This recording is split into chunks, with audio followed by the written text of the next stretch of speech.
Things to note.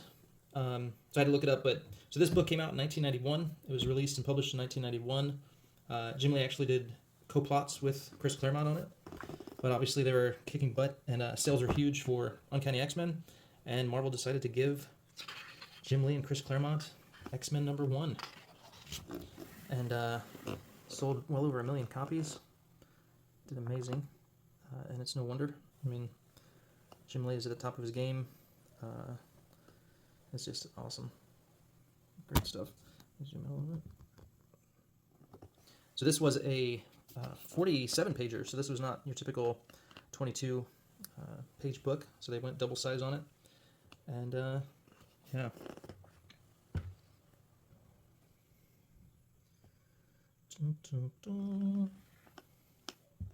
Asteroid M. So there are a lot of pages from X-Men #1 in this book. So I'm going to kind of go quicker through it. But yeah, I mean, the artwork is just phenomenal. It's top-notch.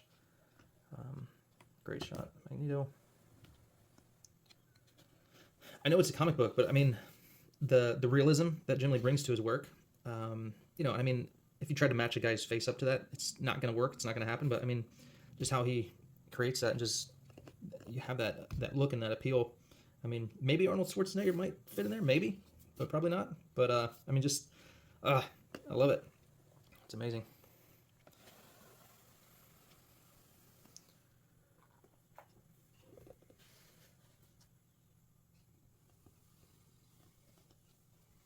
Nick Fury.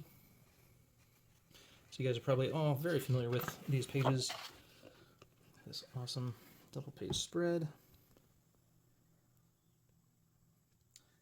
And this was not a danger room exercise. This was this was on the entire campus of the Xavier School. But typically you might want to go with a danger room exercise for your first action-packed X-Men debut. But no, they went with a exercise out on the front lawn, missiles flying and stuff. Got these guys setting it up in here, the control room. Just a great shot.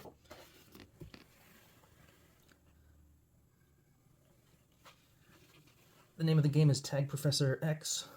That's how you win. A little silhouette down there.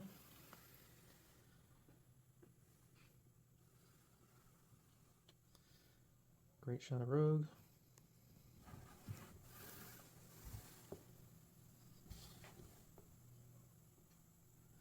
One of those iconic shots. I mentioned that card set I have. I think that's one of the images in there too. A lot of the, actually, this one, probably a lot of the cards are from X-Men #1, to be honest.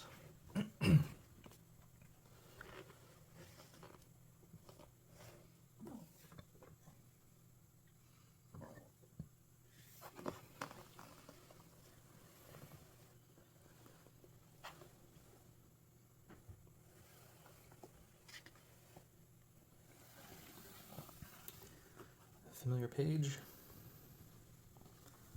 So I've seen the actual pencils of this page, and Jim Lee put a bunch of black X's in there. So I wonder if, I don't know who's calling the shots on the Zipatone, if that's Scott Williams or Jim Lee, but I did notice that on the pencils that I saw. Just a classic shot there.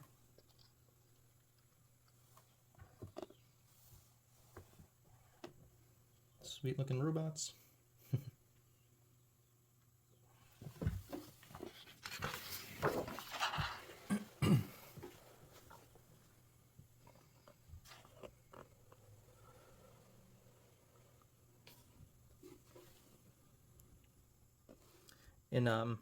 So on the Facebook fan page for Jim Lee, I think it's called the Jim Lee Appreciation Group on Facebook, I shared the pencils to this page and then the previous page.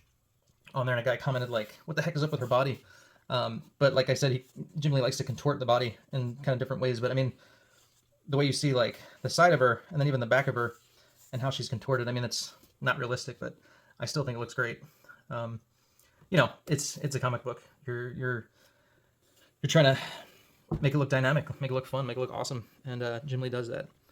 So even though it's not necessarily perfect, yeah, you're capturing the essence of the body. It's not perfect, but it looks cool. I mean, if you try to get somebody to actually like mimic these poses, it's probably gonna be pretty hard. It's not gonna look as cool, but that's what you're doing.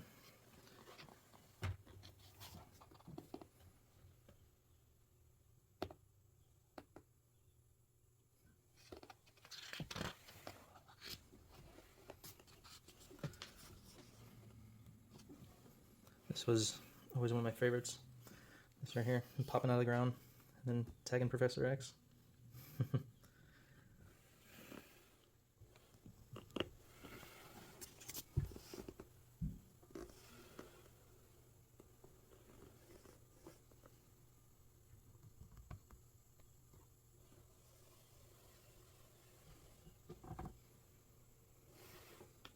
Boom. Robot still attached to him. There's something about the I have the collected edition of X-Men #1, and there's something in the original, like there's like this gap in his teeth, and it always bugged me because like the colorist missed, I don't know, it was something wacky, but I had to go in there and like put my brush on it and just kind of like fix it, like fill in the gap, because it just bugged me for some reason. It's like, what the heck?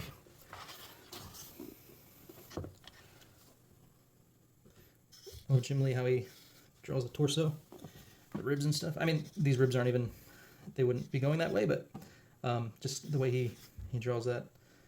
Love it.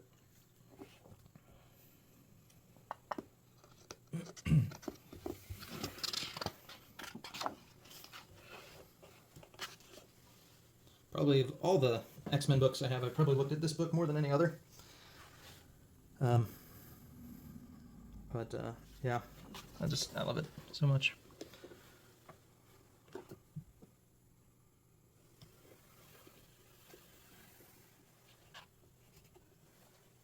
Page 23, getting around the middle. More McTaggart down there.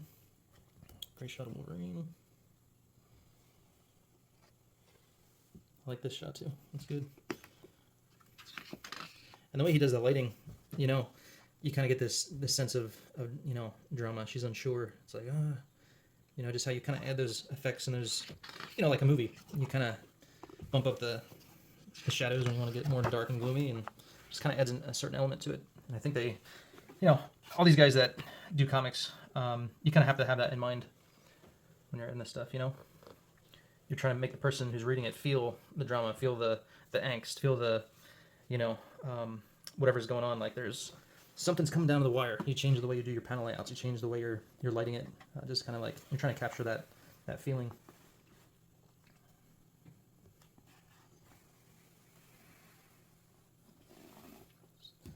Awesome shot.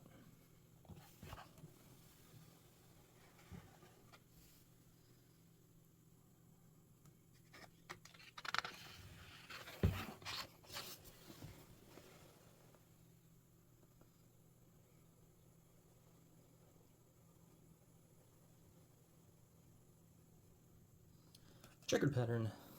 If you want to add more time to your page you're drawing, do a checkered pattern on the floor.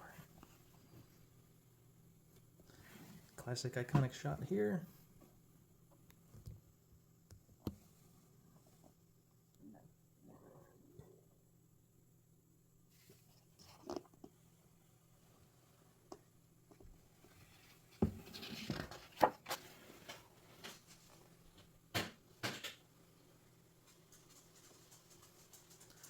My dog's coming to take a look. What's going on over here? Clickety crack, clickety crack. Great shot of these two. Or three, but just the Wolverine eye.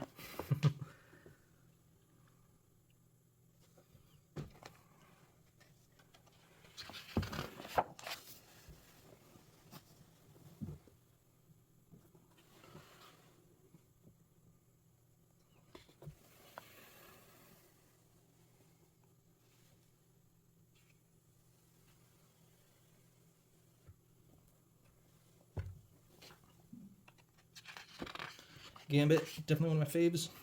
Wolverine Gambit, definitely my two favorites. Psylocke and Rogue for the girls. That's awesome. The Dive Slash.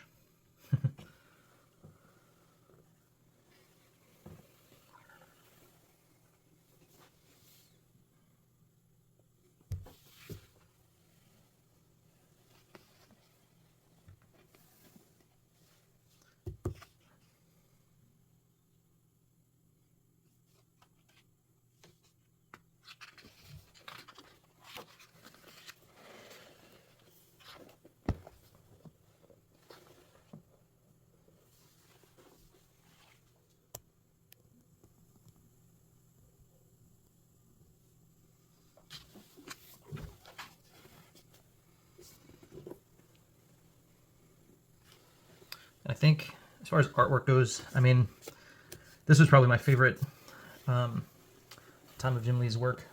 And I think it carried over to the Wildcats too when they started Image. That would just be a few years later, like 92, 93. But this, you know, same type of work, I think carried over right into the Wildcats. Which I really enjoyed that book too, that series.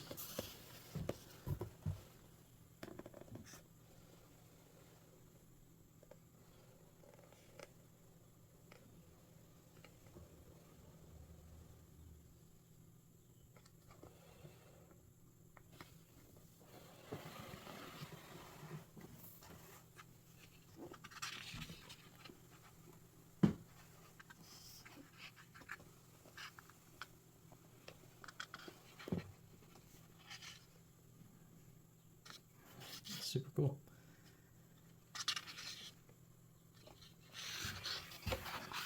Almost there, page 42. Got this sweet fight scene. And this dude. So this guy actually, if you, I don't know if it's in here, but in one scene he like touches a rock and becomes, you know, like a rock. His body takes on that form. And that's basically what Grunge's power was from Gen 13.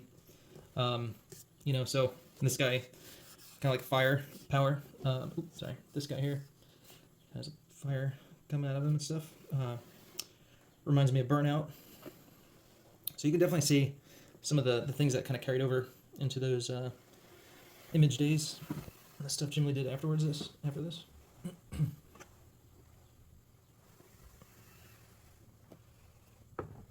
Awesome group shot.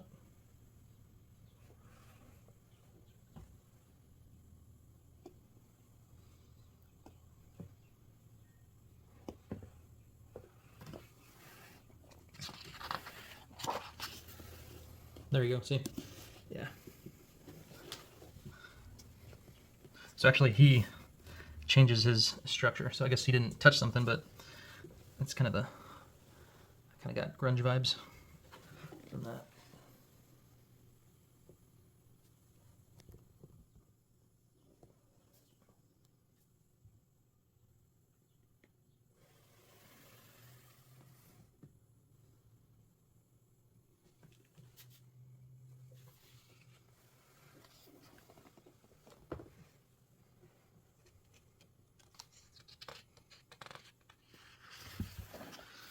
And then the double page spread.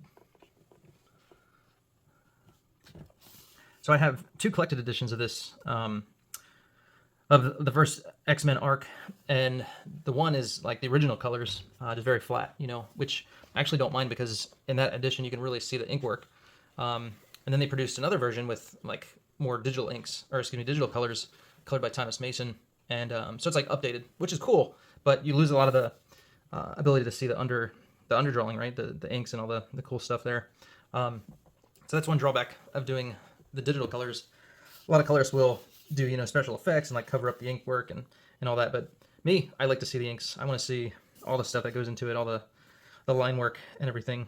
So I appreciate the older version, you could say, because you can see all the inks a lot better. So anyway, there you go. Made it through X-Men #1. The next pages will be X-Men 2 and 3 and beyond. So we will pick up there with Firestorm. All right, y'all. Thanks for hanging out. Till next time. Peace.